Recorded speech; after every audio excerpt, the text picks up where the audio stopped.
house.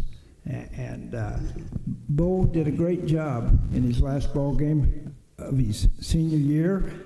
Now he goes into the playoffs. So best of luck to you.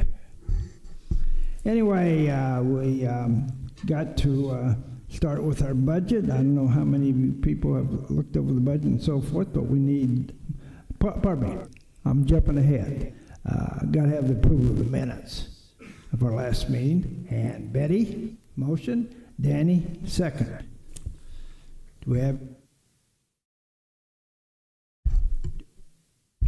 we have any changes or corrections of any type in the minutes?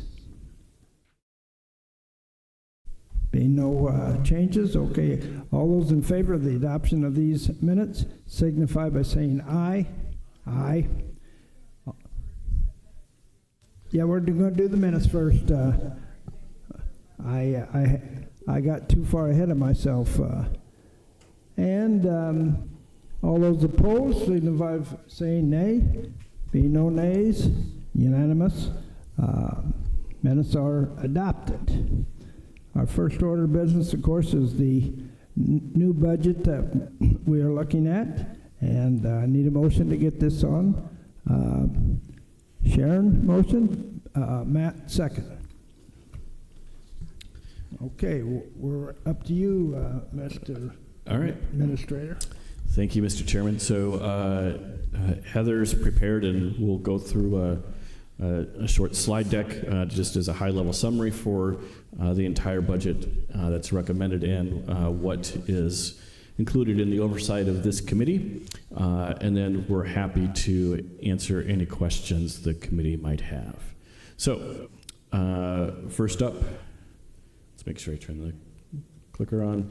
Just as a high level, this slide shows sources and uses. So remember, sources are where the money comes from. Uses are how we use the money. So top half, the darker shaded bar is all of the funds, and you can see that that totals $157.9 million for FY25.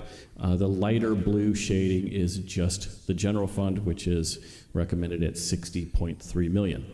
You'll see the expenditures are the same numbers because we are recommending a balanced budget, and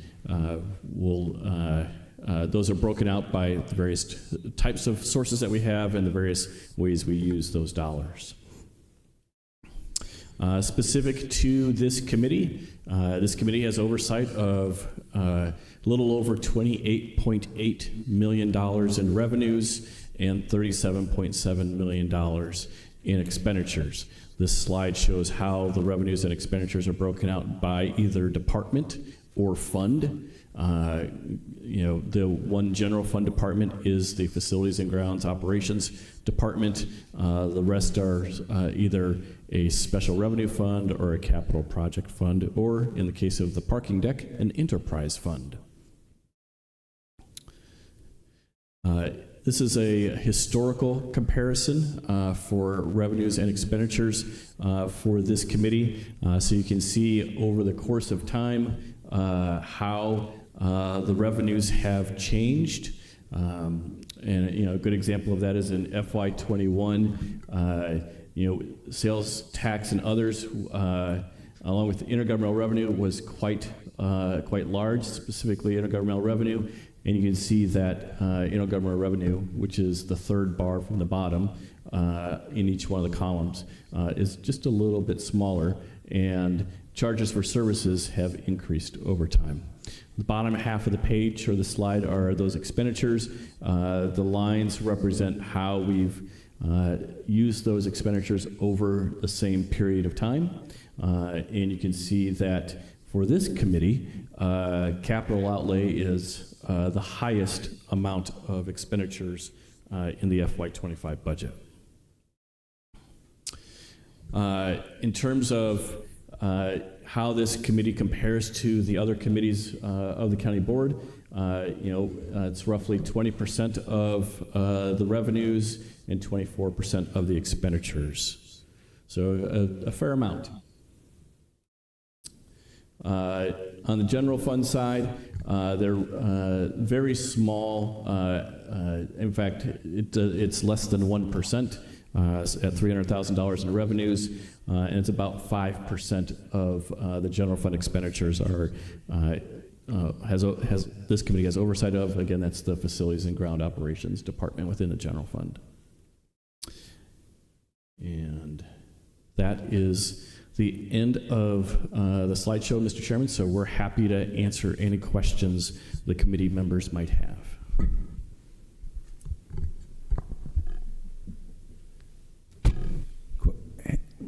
Sharon? Thank you, Mr. Chairman. Just going through some of the expenditures, obviously we see that there's a very large increase in patching and seal coating and snow and ice removal. Can we just get some information on that?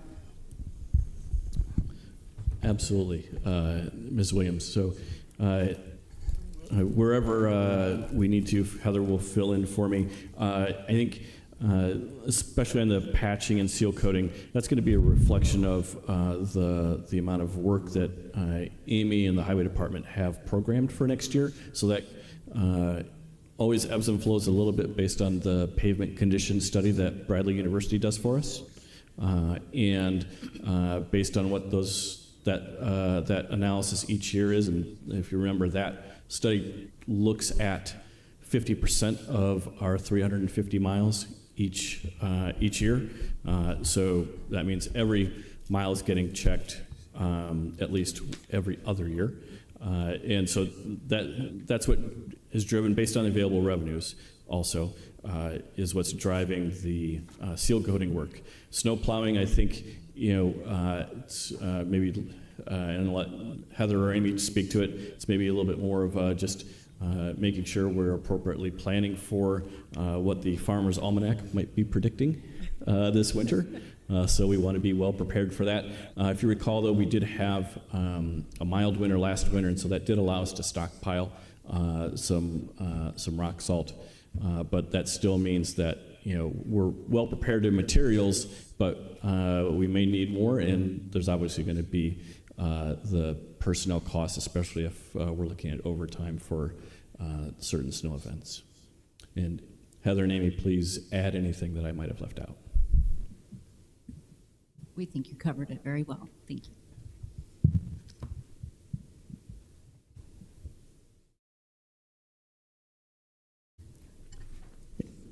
Anyone? Jim?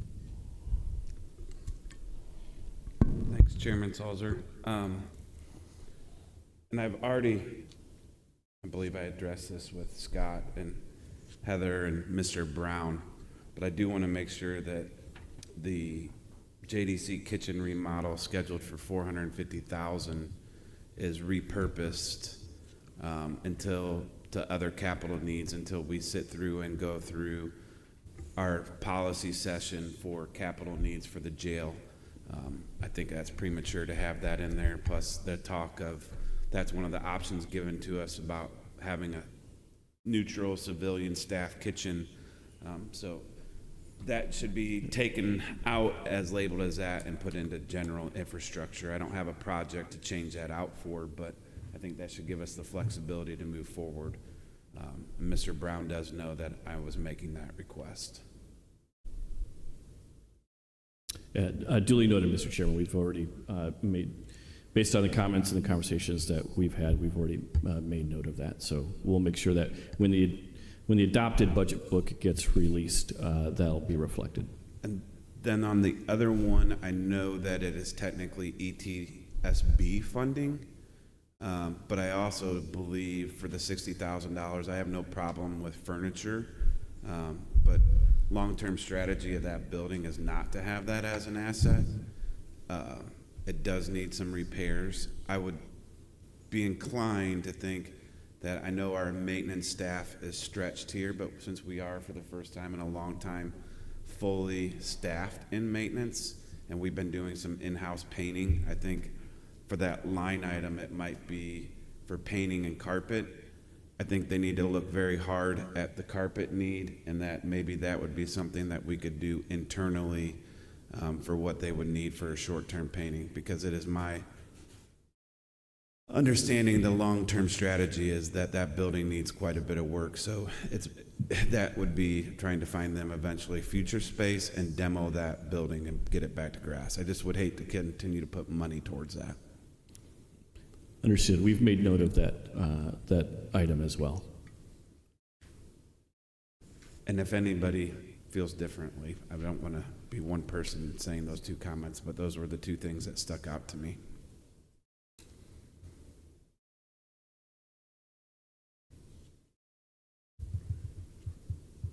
Coach. I'm sorry. Sharon? Scott or Heather, I know we're going to be using about $11 million in fund balance. I'm just wondering if you can tell us how much of that's going to be used in this department, infrastructure. Sure. I'm going to let Heather answer that question.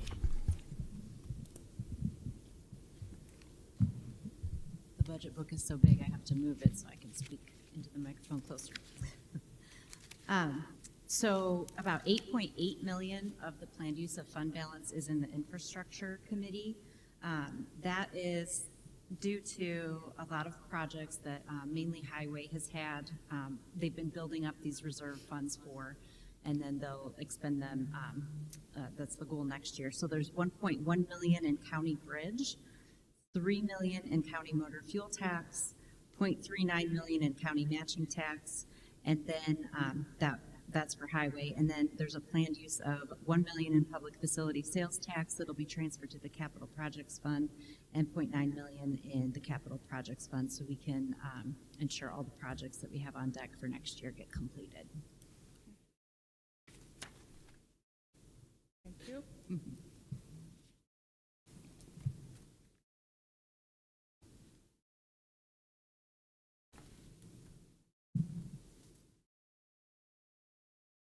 Anyone else with questions?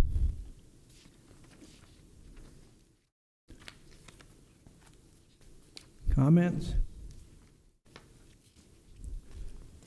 Yes. Scott, I guess this is, and I should have asked you this beforehand, but just looking at some of these projects that are on here on the capital projects funds, like the storm or the courthouse storefront doors, and I know probation's out there, but is it the plan to wait till after the first of the year to get some of these under contract for design, or are some of these already out for design, or is that waiting to have the CM on board? So thanks, Mr. Chairman, Chairman Dillon, for that question. So many of the projects are included in the scope of work for the construction manager services. Those RFPs are back. I will be asking Chairman Salzer for a committee meeting the day of the board meeting so that we can bring that forward to you. The overwhelming majority of the projects in that contract will be funded through the American Rescue Plan Act, but there will be projects that are funded through the Capital Projects Fund. Any project that is not specifically included in the CM scope of work is recommended to be funded through the Capital Projects Fund. So we're using the CM construction manager delivery model so that we can ensure that all of our ARPA dollars are contractually obligated by the end of the calendar year to meet the U.S. Treasury's guidelines. But in some of those projects, we'll do as a design build with who you award the construction manager contract to. Some, if it's appropriate or necessary, based on a discussion we'll have with who the CM ends up being, we'll engage either an engineer or an architect if it's necessary and warranted.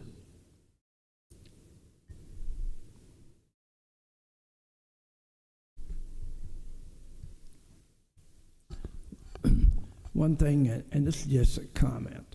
One thing when I met with Scott, I asked him, since the war memorials are under basically his jurisdiction, if we couldn't do more in promotion of this, because I think there's many, many veterans out there who deserve to have the brick down there in the war memorial area. And so he indicated that he would be working with different people and try to get more promotion of this for our courthouse. Because let's face it, many fathers and uncles and dads and so forth, as well as mothers today, because many women have served in our armed forces and so forth. And I think it is only right that these people be informed about the war memorials down here.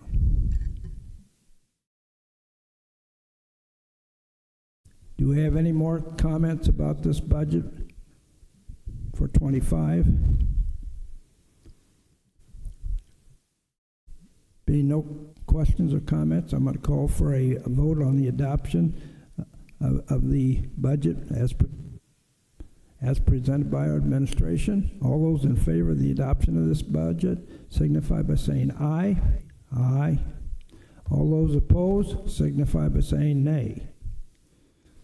No nays. Ayes unanimous. The ayes have it. The budget is recommended to go to the full board.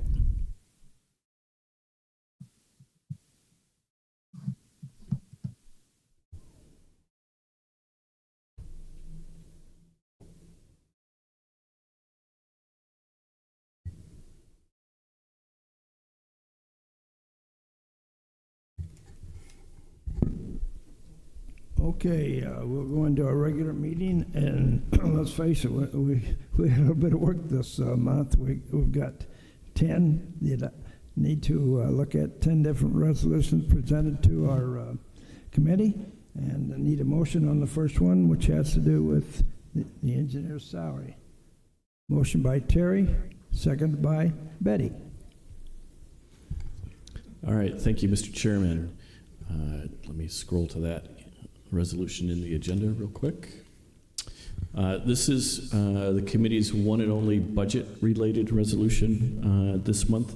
The rest of them are just normal business. This is this resolution that is currently on the floor is for the county to continue to participate in IDOT's County Engineer Salary Program.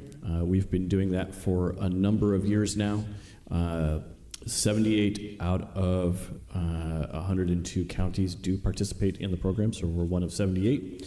What that does is it allows us to have a significant portion of the county engineer's annual wages reimbursed through motor fuel tax.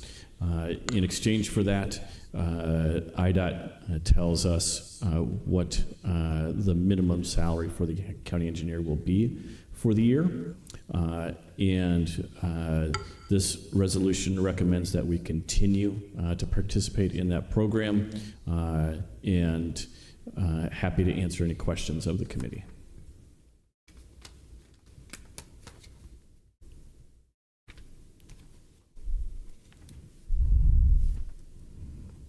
Questions for Scott?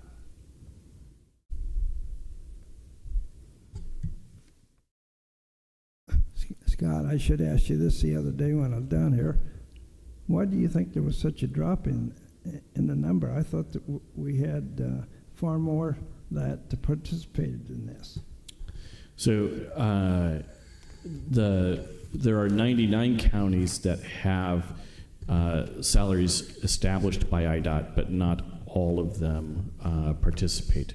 It's just a function of what each one of those county boards chooses to do. The three largest counties in the state, which are Cook, DuPage, and Lake by population, I don't believe they participate. But if you look at the list that's in the committee packet, we're ranked 10th out of the 102 counties, and that's a population is a factor on what IDOT uses to then establish what the annual salary will be for the county engineer. And it's a 2% increase from the current year. Okay, I'll call for the adoption of this resolution. which I think everybody knows is one of the best deals that we can make. All those in favor of the adoption of this resolution signify by saying aye. All those opposed signify by saying nay. Ayes have it.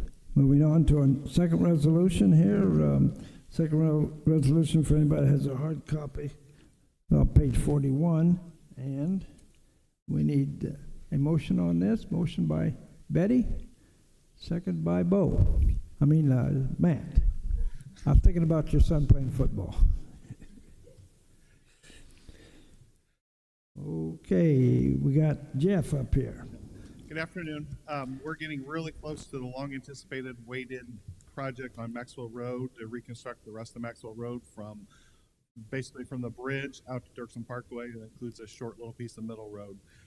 This resolution is to enter an agreement with IDOT to use the federal funds that we have allocated for the project.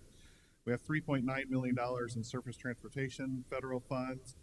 We had also received $543,159 in transportation alternative funds through Tri-County or through PUATS that we had applied for. That is money that goes towards the sidewalks on the project. The motor fuel tax portion of the project will be $2.1 million. So we need to pass this resolution in order to utilize the federal funds. The project is currently out for bid right now and is going to be let on November 8th.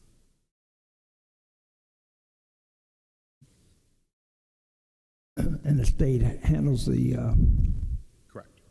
bid. Yes. You said November the 8th? Yes.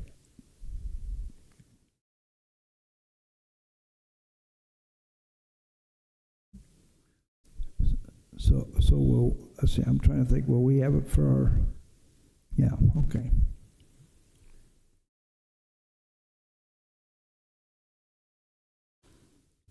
Anyone with any questions for Jeff on this matter?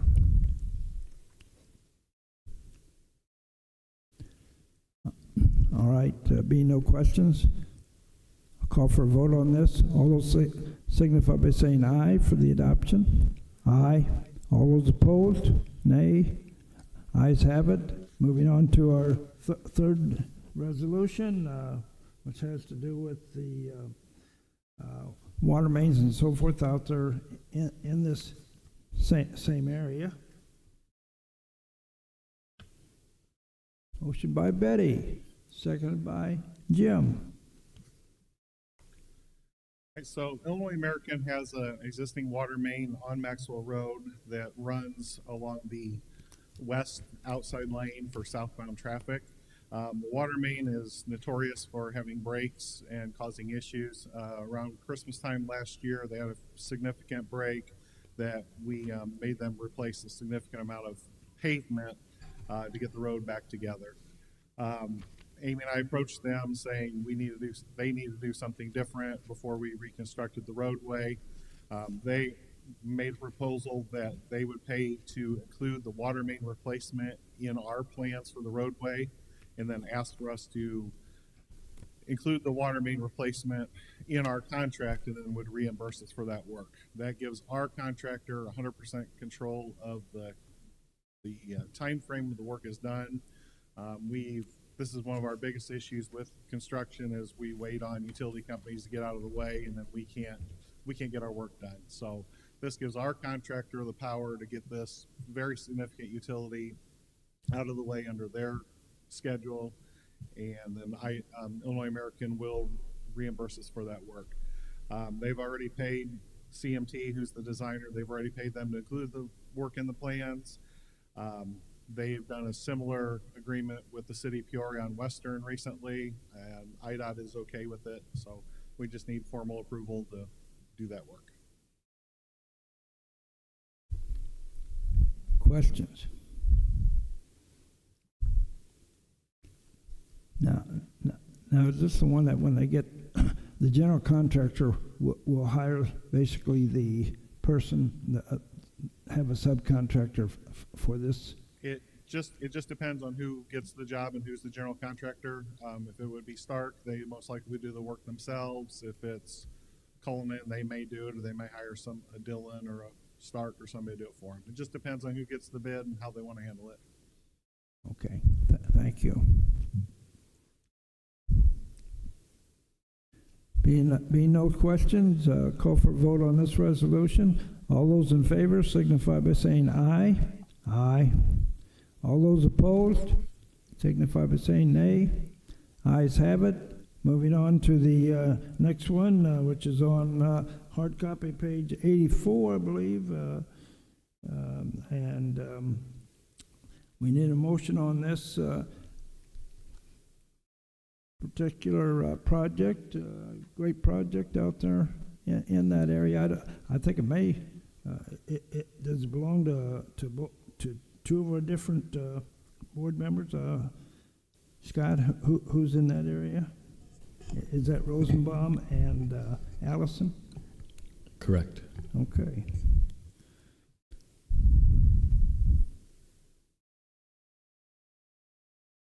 Did I not get a motion on this yet? Motion by Sharon, thank you. All right, seconded by Terry. I want to wake you guys up, okay? You're going to take this one too, Jeff? Yep. She's making you do them all, huh? I had to write them all, so. This resolution is to hire Millennia Professional Services to oversee the construction on the Maxwell Road project. As a federally funded project, we have to document things to dot the i's, cross the t's. We have very stringent inspection requirements, and we don't currently have the staff available to be able to do that. We have worked with Millennia Professional Services quite a bit recently. They just completed Old Galena Road for us a year and a half or so ago. The agreement for this is $815,106, which is an awful lot of money. However, our agreements with Millennia have been coming in significantly less. It gives them an opportunity to make sure they have everything in their agreement and cover their costs. They're also a little bit at the mercy of the contractor. If the contractor works 12-hour days, 6 days a week, Millennia is going to have to be out there too and trying to cover that. So this agreement is needed so we can staff the project and make sure we have proper oversight for the federal funds. Questions or comments? This is a normal procedure. The highway department, of course, works with these engineers. They know who can do what and so forth. And most of the time, I think that our highway department's been satisfied with most of the engineering firms that we've hired in our area. I hope they haven't had too many problems with them. Jim? So Amy and Jeff, when these projects, if they're coming in under on the main hours that are bid on this, is that something that we can get a report on afterwards? Because this is something that I know we've talked about it before, that I fundamentally oppose about construction, is we have 6,500 hours for people to babysit qualified contractors in the area. That's 3 full-time people for over a year to stand around, and typically when you wonder why people are standing around on job sites, it's these people standing around on job sites. That just irks me that we're gonna have $800-some thousand. Not that Millennia is not a good company, a good contractor, because they are, that we pay that kind of money and we can't afford to have more staff inside your office. It just does not make sense to me, because these are not one-off contracts. These are contracts that we are continually doing every year. It just bothers me that we talk about, well, we can't afford that position, or we can't afford to hire somebody in your department or pay for the people we have. Like, the money that we continually add up every year is disturbing when you take all of our projects for that, just for, this is the people that take samples, that core samples, the radioactive things. Like, this is not, like, this is a lot of money for babysitting. If I may, Mr. Dillon, we have had openings on our engineering staff for quite some time, and we feel like our salaries are up there with other agencies. We are not alone in struggling with trying to find people. We are not able to find the people. Like I said, we've had probably for over 2 years, we've had openings. We have a new hire. He's been there a little over a year now. He was our intern with us, and we were able to secure him when he graduated. Now he's working with us. He's gaining some experience. So IDOT struggles with finding people. The consultants struggle with finding people. So a lot of this is we can't find the people to staff this. Well, and if you, I mean, this isn't even on the engineering side of it. These are basically the inspector portions of where you're not even having to have a degree. Because if you look at the payroll is $265,000. Their fringe overhead and fringe benefits at $368,000. I know people that do this for a living, and I can guarantee that their benefits aren't outweighing their salaries because their salary isn't even that much. Like, these are jobs that people are lucky to make $50,000 a year off of. I don't understand how some of these jobs for the testers, the actual testers, that those jobs, for even if we figured out that tweaking that we couldn't afford that, because these are, I mean, those aren't the highest paying jobs, nor do you have to have a ton of credentials other than that I know of, unless I'm wrong, for the testers. To be concrete certified, you have to be, there's significant training you have to go to, be ASCI, I think that's the acronym, certified. You can't just, anymore, you just can't say, here, go do it, have like a high school kid go do it. They do have to be certified, do it level 1, level 2, level 3, depending on what they are doing.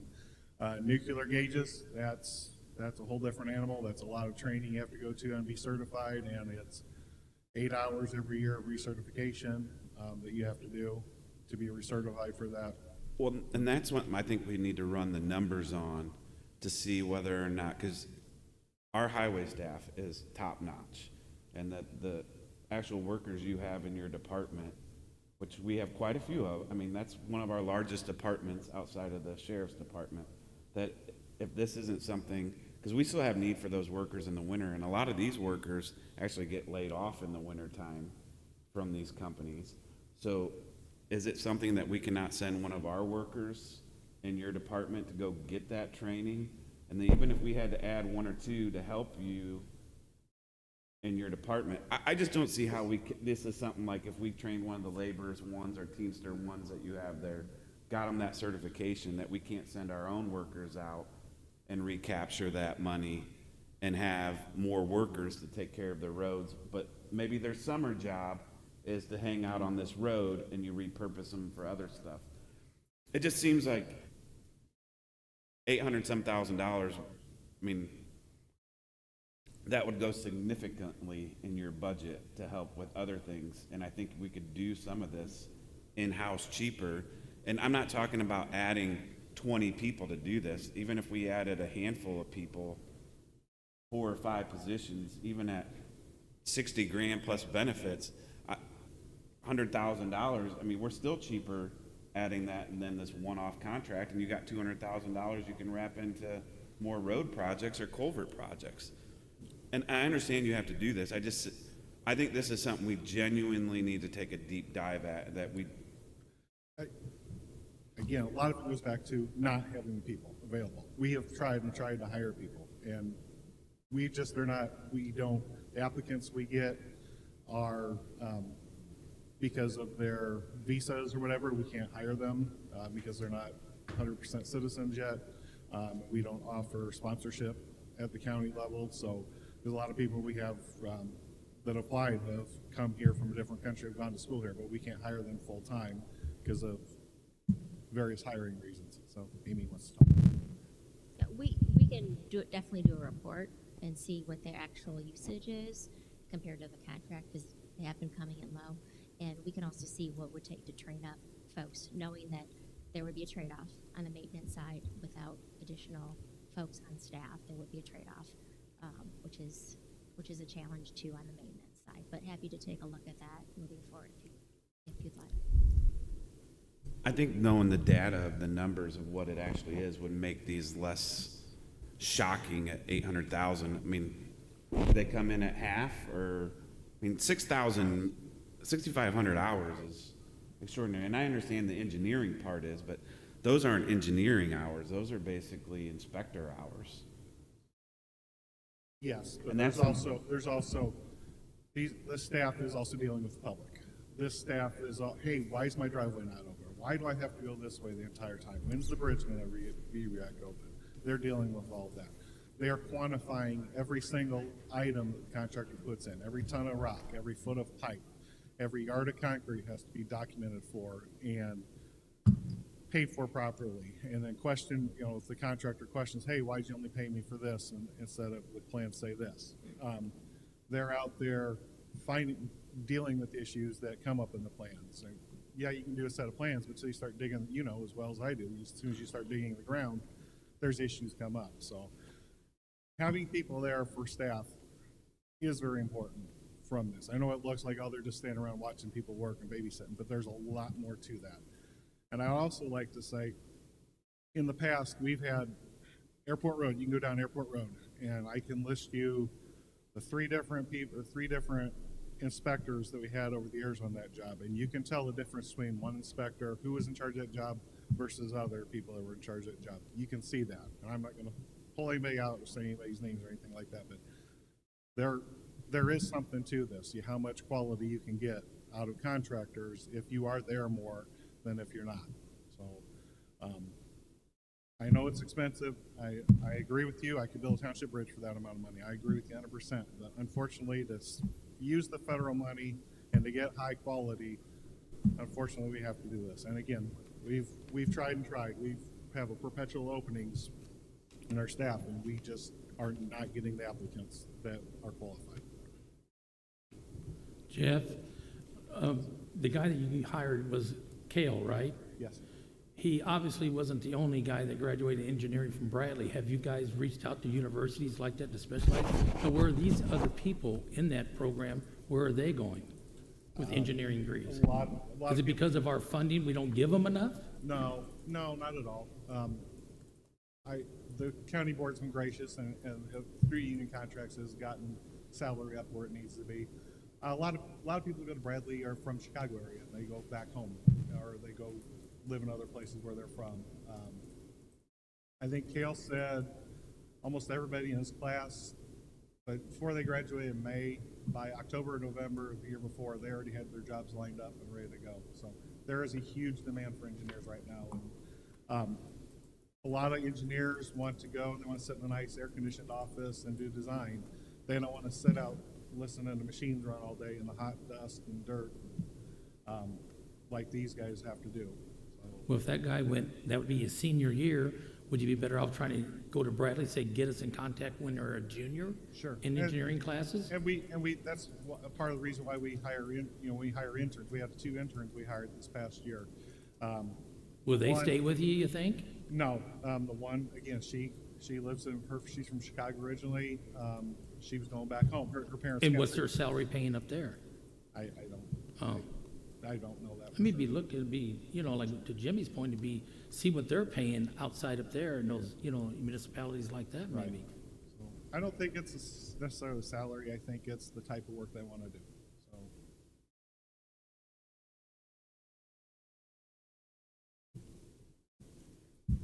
Jerry. Jeff, I won't put you on the spot to try to answer this question right away, but in order to put into perspective Chairman Dillon's concern, can you, in your report, give us a total on what we spent on this type of service, federally mandated inspections, for a year? If we're off, if Jimmy's right that we could save a substantial amount of money, let's say, for instance, on this contract alone, 20%, if that's even feasible, that's $160,000, which, in the expediency of the moment, to keep this project moving, I don't think too many of us would be concerned about that dollar amount. It's mandated. We have to do it. We can't quickly respond in another way. But over the course of a year, that could be a much more substantial number And so I'd just like to know what we spend in a year with companies doing this job. Sure. I'd like to have, it kind of goes with the budget. We save money up and we have big projects, and we've been saving for this project for a long time. This past construction season, we only had one consultant. They covered, I think that's right, they covered that shoulder project we did on Kansas City Glassford Road, just because we didn't have staff to do that. All of our other projects were covered by our own staff, and some of our guys were doing multiple projects. Next year, I think we have 4 or 5 other projects we'll be covering with our own staff while this job is going on. So it ebbs and flows. So I'm just, yeah, we'll get that report, and we'll get that by the year, what we had in relation to the contract of what the project was. We can definitely do that. But just know it's not a certain thing every year. It goes up and down depending on what we have. Thank you. Go ahead, Jim. I can get you, yeah, absolutely. Sure. Jim, we can't hear you. You're talking to them. So to Terry, a 10-year, if it ebbs and flows, we need to go back about 10 years to see where that data shows. Because it'd be about right. I feel like a couple years ago we had a bunch of large contracts again like this, and just to see where. Yeah, absolutely. Good conversation. Anybody else with a comment or question? All those in favor of the adoption of this resolution signify by saying aye. Aye. All those opposed signify by saying nay. Ayes have it. We'll move on to our next resolution. And that resolution has to do with, I think, a bridge job, but really if you read it and looked at it, I think it's a slope wall in the Chillicothe area, and I don't know whether it's in Terry's or whether it's in Elsesser. You know is that in your area, Terry? Terry, is this in your area? I believe it's Mr. Elsesser. Okay. Anyway, we need a motion to get this on the floor. Motion by Betty, seconded by Terry. This is a bridge on Blue Ridge Road. It's just a little bit north of Truett Avenue. It's a 145-foot long 3-span bridge. The bridge is in fair condition. However, the slope walls underneath the bridge have become damaged, and frequent flooding up there has eroded the slope wall, and now that if we let it keep going, it could start threatening the bridge. So we had a set of plans done, and we put out bids on October 15th, and we received 4 bids. Finch from Peoria was the low bid at $372,389.50. We're asking for $390,000 to be appropriated to cover any project overruns that we find during the project.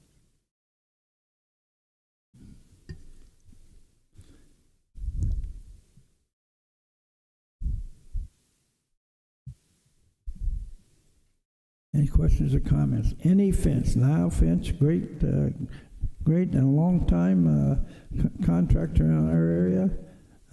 The other ones are okay too, but since I worked for him, I had a soft heart. No, nobody else? Okay. All those in favor of awarding this contract to the Finch Company signify by saying aye. Aye. All those opposed signify by saying nay. Ayes have it. And we'll move on to our next resolution, which is another bridge, although we said that Finch is going to be more of a slope wall. Need a motion on this one. Motion by Bo, seconded by Danny. This is for the Pfeiffer Road Bridge in Limestone Township. The bridge is constructed, it's a 3-span bridge. It's 117 feet long. It is constructed with precast, pre-stressed concrete deck beams. The deck beams are starting to show their wear and tear, and also the piers are starting to deteriorate. We put together a set of plans to replace the deck beams and to do any patching on the piers and the abutments that are needed. We're also going to replace the existing slope wall underneath with riprap to make sure we don't have any issues after the work is done. We solicited for bids, and we did a bid letting on October 15th. We got 4 bidders. Stark Excavating out of Bloomington was the low bidder at $1,059,994.50. $612,000 and change of that amount will be paid for through the Township Bridge Program Fund that only can be used for township bridges. After that, the county and the township will split the remaining costs, and each entity is expected to pay about $224,000.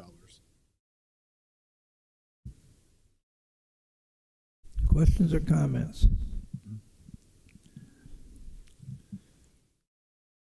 All right, seeing no one with any questions or comments, I'll call for the vote on this resolution. All those in favor signify by saying aye. Aye. All those opposed signify by saying nay. Ayes have it. We'll move on to our next resolution, which has to do with guardrails throughout our county, and we need a motion by that. Motion by Danny Kelch and seconded by Matt Wendish. This resolution appropriates $260,000 for guardrail repairs. We go every couple of years and go out and repair any damaged guardrail that we have throughout the county.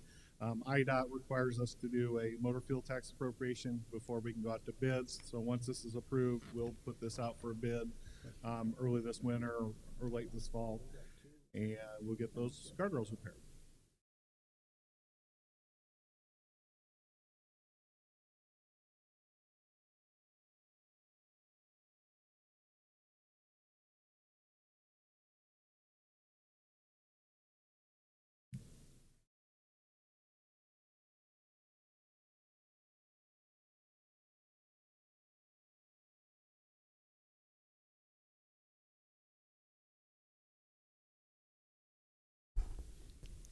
I was getting a clarification on something else, people.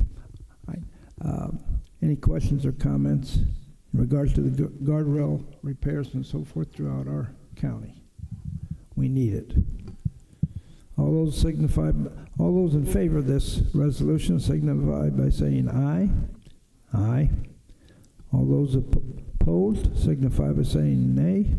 Ayes have it. We'll move on to our next resolution, which has to do with the motor fuel tax and the townships, and I need a motion on that by Sharon, seconded by Terry. Thank you, Mr. Chairman. The township motor fuel tax account is money that is from IDOT, and the County Highway Department works with the road commissioners and IDOT to appropriate these funds. This year, the township requests have been larger than what I had budgeted for the 2024 budget. I'm asking for an additional appropriation of $700,000 from the township MFT fund balance to cover expenses that were not anticipated when the 2024 budget was created, and I'm happy to answer any questions on this.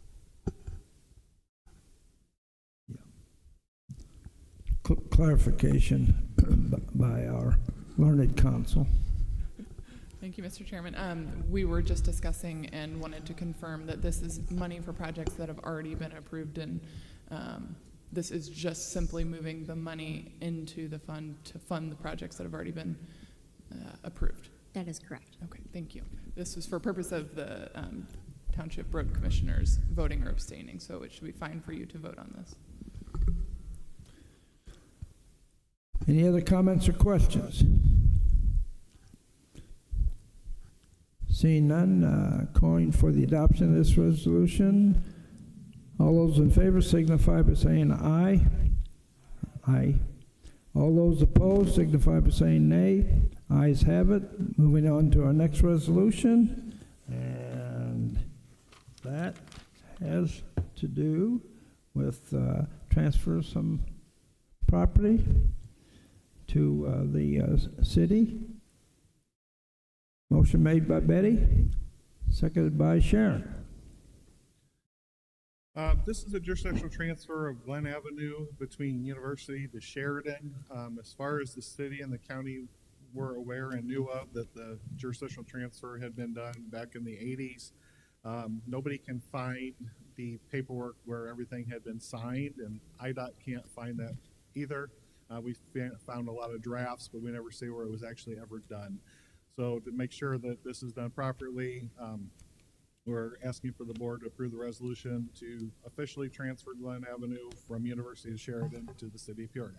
And the city of Peoria will also be passing an ordinance at their next city council member or meeting.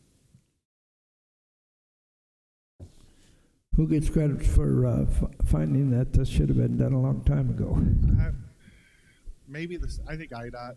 I think the city has a project maybe coming up in this area, and IDOT was looking into it. So Okay.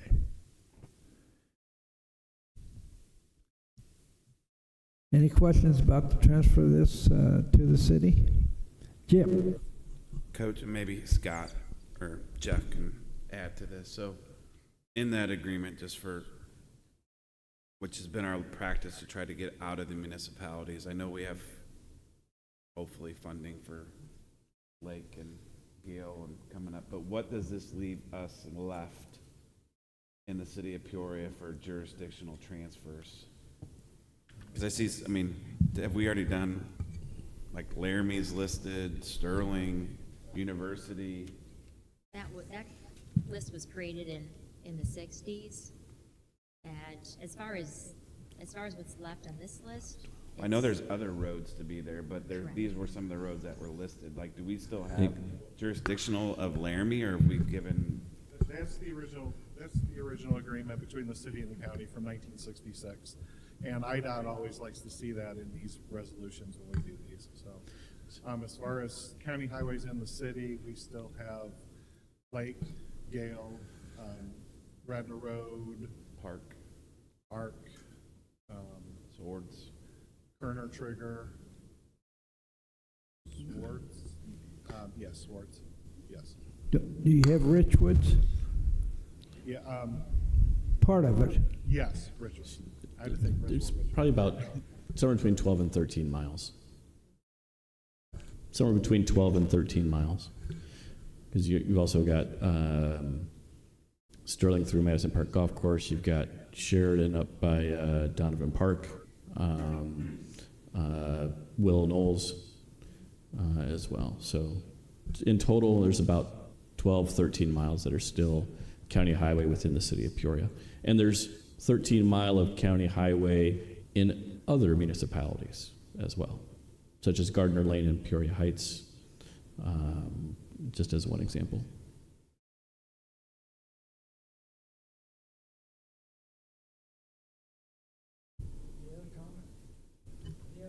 Comments or questions?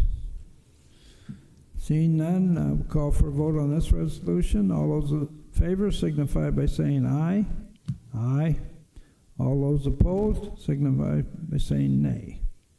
Ayes have it. Moving on to our last resolution. And that one has to do with our steps out here off of Main Street. Calvin. Oh, I didn't get a motion on. Thank you. Hey, you're wide awake. I didn't sneak anything by you. Betty. Second by Sharon. Thank you, Mr. Chairman. This resolution is for the steps that are connecting the Main Street to the main entrance to the facility. Excuse me. The entrance has been closed since the pandemic, but the steps have been recently used and for pedestrian use. Recently, we had to close these steps due to failure of the steps and the treads. We had solicited bids for this project. Oberle's was the lowest bidder, and this would be coming from the ARPA funds. What is included in this project would be to remove all the stonework on the stairs and the landing themselves. This would also replace, excuse me, the ramp, replacing the ramp with new concrete and new handrails. With this project, we priced it out for a base bid and an alternate bid. All the stonework will be removed, the base cleaned up. re-poured. All the stonework will be reset in place. The alternate is actually resetting the stonework for the steps themselves to match the rest of the aesthetics to the facility. On the base bid, they would just be poured steps, poured concrete.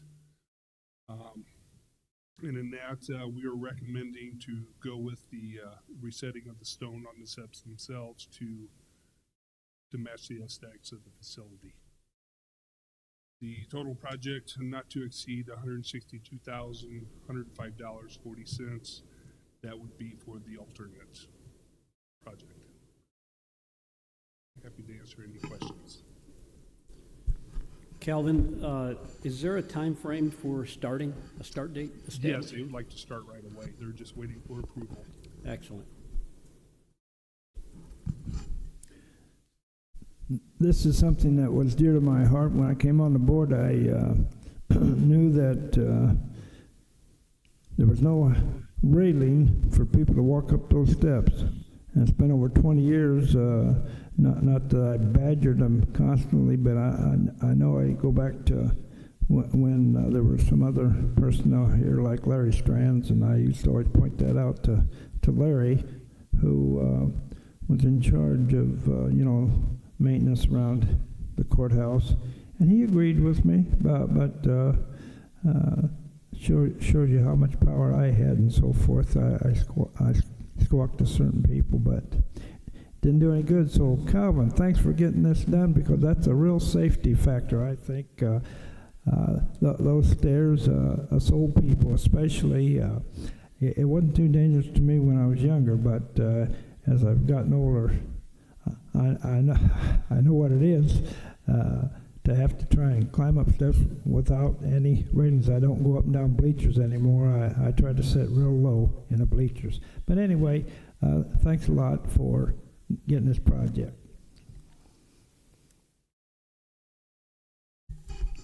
Anybody else with a comment or questions? Okay, I'll call for the vote on this resolution. All those in favor signify by saying aye. Aye. All those opposed signify by saying nay. Ayes have it, unanimous, and that's great. We did a fine job on 10 resolutions, and I better read what my... Oh, did I skip? I skipped the informational items. Oh, absolutely. I'm sorry. Why? Oh, okay. Let me just say this. Does anybody have any questions for Mark or Mr. Johnson or Scott in regards to these 3 informational items? I'll take any comments in regards to any of those 3 things. I'm sorry, I skipped over that. I went from the budget right to the resolutions, because I was afraid we would never get those resolutions all done in time for the next committee meeting. Mark, did you want to make any comments?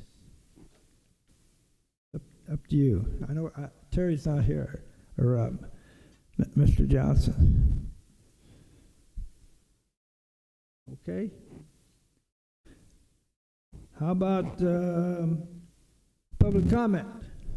I better follow the script here. How about miscellaneous? One question. Yes. To Jeff and Amy, how are we coming along on the building up at the North Station?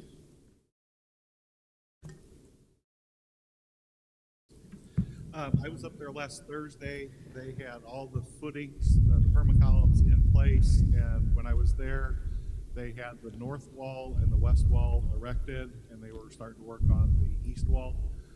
They were getting it put up before they erected it, so they're moving right along. Seems to be doing. That's good. I went up there like a week and a half ago. I mean, they were laying it out, but that's good to hear that they're getting moving Permacolumns forward. are all in place. Good. And they had probably by the end of last Thursday, they probably had that third wall up. So. Okay, maybe next week I'll take a drive up there.